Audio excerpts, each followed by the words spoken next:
आप सभी का एक फिर से स्वागत है हमारे पौराणिक कथा यूट्यूब चैनल पर।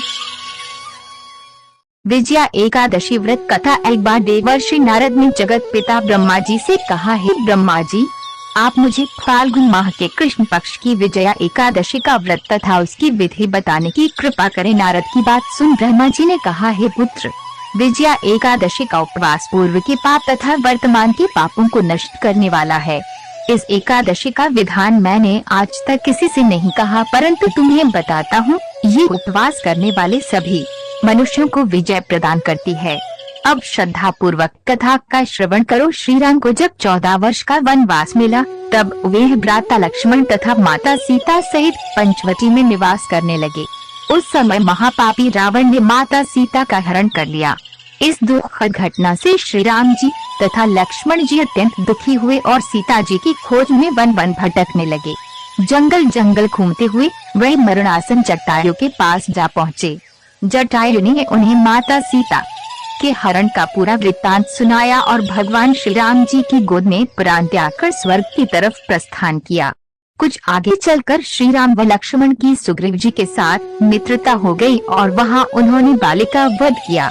श्री राम भक्त हनुमान जी ने लंका में जाकर माता सीता का पता लगाया और माता से श्री राम जी तथा महाराज सुग्रीव की मित्रता का वर्णन सुनाया। वहां से लौटकर हनुमान जी श्री रामचंद्र जी के पास आए और अशोक वाटिका का सारा वृत्तांत कह सुनाया। सब हाल जानने के बाद श्री रामचंद्र जी ने सुग्रीव की सहमति से वानरों तथा भालुओं की सेना सहित लंका की तरफ प्रस्थान किया।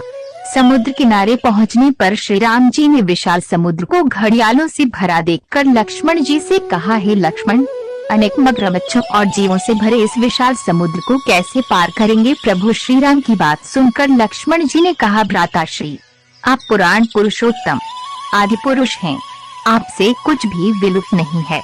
यहाँ से आधा योजन दूर कुमारी द्वीप में वक्दालभ्य मुनि का आश्रम है। वे अनेक नाम के ब्रह्माओं के ज्ञाता हैं। वे ही आपकी विजय के उपाय बता सकते हैं। अपने छोटे भाई लक्ष्मण जी की वचनों को सुन श्री राम जी वक्दालभ्य ऋषि के आश्रम में गए और उन्हें प्रणाम कर एक ओर बैठ गए। अपने आश्रम में श्री राम को आया देख महर्षि वक्दालभ्य ने पूछा, है श्री राम, आपने किस प्रयोजन से मेरी कुटिया को पवित्र किया है? कृपा कर अपना प्रयोजन कहें। प्रभु मुनि के मधुर वचनों को सुन श्री राम जी ने कहा, है ऋषिवर, मैं सेना सहित यहाँ आया हूँ और राक्षस राज रावण को जीतने की इच्छा से लंका जा रहा हूँ। कृपा कर आप समुद्र को पार करने का कोई उपाय बताएं। आपके पास आने का मेरा यही प्रयोजन है। महर्षि वक्दालभ्य ने कहा, है राम, मैं आपको एक अति उत्तम व्रत बतलाता हूँ, जिसके करने से आपको विजय अवश्य ही प्राप्त होगी। ये कैसा व्रत है मुनि श्रेष्ठ, जिसे करने से समस्त क्षेत्र में विजय की प्राप्ति होती है? जिज्ञासु हो श्री राम ने पूछा। इस पर महर्षि वक्दालभ्य ने कहा, है श्री राम, फाल्गुन माह के कृष्ण पक्ष की विजया एकादशी का उपवास करने से आप अवश्य ही समुद्र को पार कर लेंगे और युद्ध में भी आपकी विजय होगी।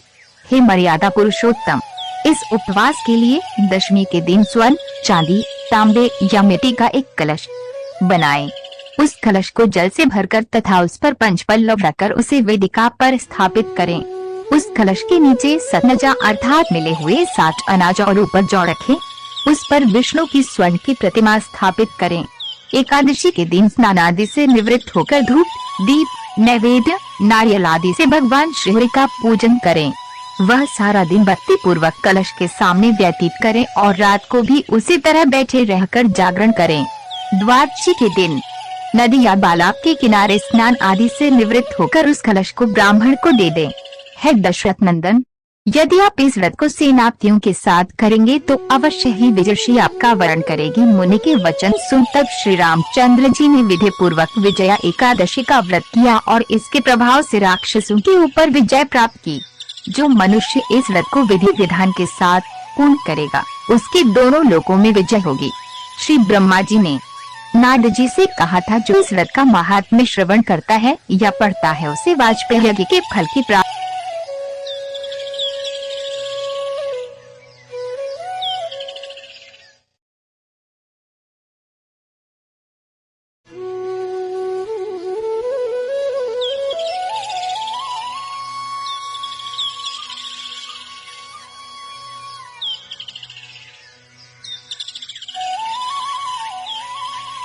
समस्त व्रत कथाओं को सुनने के लिए आज ही हमारा चैनल सब्सक्राइब करें और हमारे नई व्रत कथा का नोटिफिकेशन पाने के लिए बेल आइकन दबाना न भूलें।